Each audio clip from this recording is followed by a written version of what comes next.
Hello, and welcome to episode 38 of The Spectrum. This was recorded on March 27th, 2026. Today, we're going to be talking about the possible Virginia redistricting and how it impacts the LGBTQ community, not just in Virginia, but nationally. Early voting is happening now, and the polls close on April 21st, 2026. I've already voted, and I voted yes.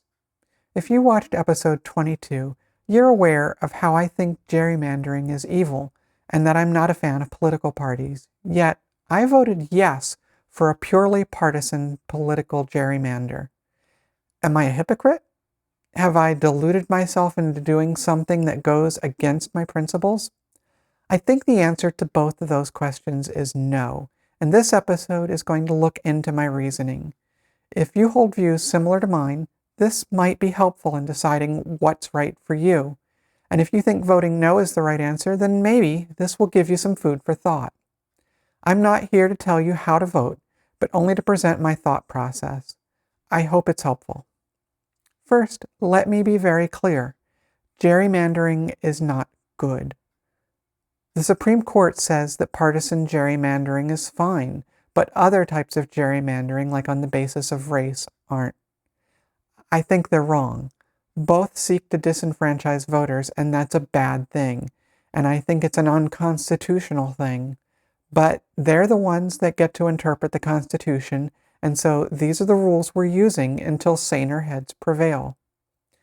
Given that this is the world that we live in, and given that one political party is perfectly content to go ahead and try to make a power grab through gerrymandering, and given that I think this party is bad for the country and especially bad for people like me who are part of the LGBTQ community, it doesn't take much of a leap to rail against their gerrymandering.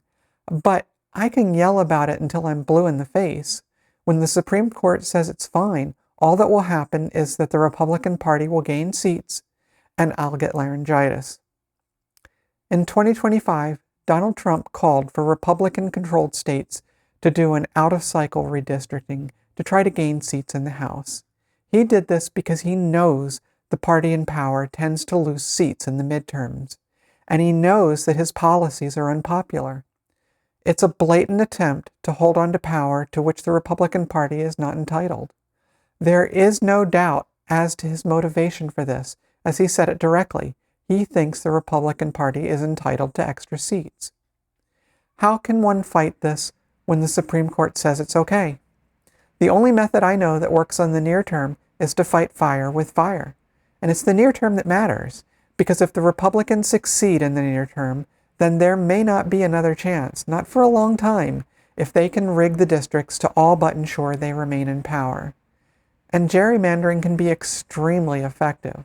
And so Virginia and a few other states controlled by Democratic officials are trying to fight back to offset what Republicans in Texas and North Carolina and other states are doing.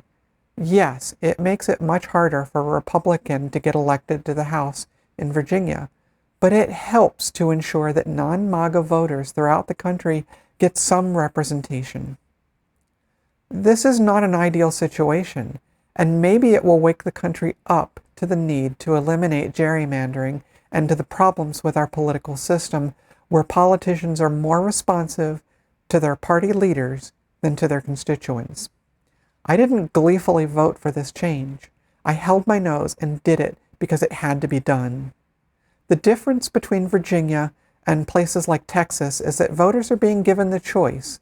The Texas legislature forced it on Texas voters, and the same is true for other places.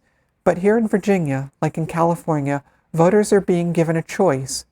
And my choice is to try to offset politicians putting their thumbs on the scale with another thumb on the other side of the scale. It is making the best of a bad situation, but it is necessary. So if you are reading or listening to people telling you this is wrong and that Virginia should, quote, take the high road on gerrymandering, ask who they are representing. Ask them where they were when Texas, Missouri, North Carolina, and Florida politicians redrew their maps to try to pick up seats. I know exactly where they were. They were sitting on their hands and saying, yep, sounds good to me. It's only when a democratically controlled state tries to fight back that they say, Gerrymandering is bad. Don't do it. These are the real hypocrites. I'm being completely upfront about why I voted the way I did and why I felt I had to vote against my own principles. It stinks, but it was necessary because I didn't see another option. Some have said Republican voters in Virginia will no longer have any representation except in the far southwest corner of the state. But let's face reality. My current Congressman, Ben Cline, isn't representing anyone now. He won't hold a town hall because he's afraid to face the people he's supposed to be working for. And this is an area with a majority of Republican voters. Who's he representing? So far as I can tell, he's only representing Trump. Ultimately, even though this is a vote that Virginians must make, this is a national issue. Money is pouring in from all over the country here. The question is, can Virginia help offset the power grab being made in 4 other states?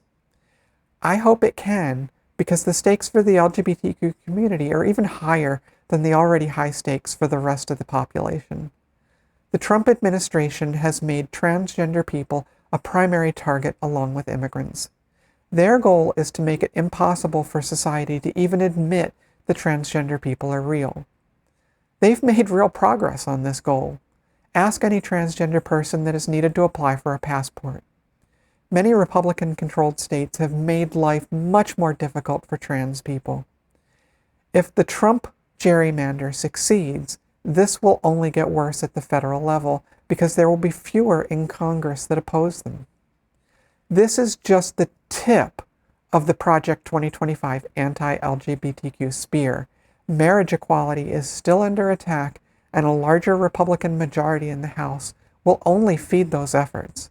So yeah, it's in my own self-interest to vote yes on redistricting, but it's also in your self-interest even if you aren't a member of the LGBTQ community or care about someone who is. If you care about reproductive autonomy, it's in your self-interest to vote yes. If you care about putting a check on politicians who won't stand up to a president who starts a war to distract people from his deep association with a convicted pedophile, then it's in your self-interest to vote yes. If you care about a president who campaigns on $2 a gallon gas and then starts a war that raises the price to $4 a gallon and doesn't care about how that will affect people, then voting yes makes sense. If you care about healthcare costs and watched your premiums skyrocket this year because a Republican-controlled Congress didn't care who they hurt so long as they could undo something done by a Democrat, then it makes sense to vote yes. That's why I voted yes for a gerrymander. The Supreme Court says it's okay, and while I may disagree, it's the best tool we have to prevent unchecked power from ruining our lives. I'd love to read your thoughts in the YouTube comments. What do you think is the right thing for Virginians to do? Thanks for taking the time to listen to this, and I hope it helps you make up your own mind. This podcast is focused on trying to humanize the lives of LGBTQ people for the wider community, and that takes us into a variety of subjects, and that makes it harder for YouTube to know who to show it to. You can help YouTube to figure out who the audience is by liking and subscribing. I hate to be that person on YouTube, but it really does make a difference. Until next time, take care.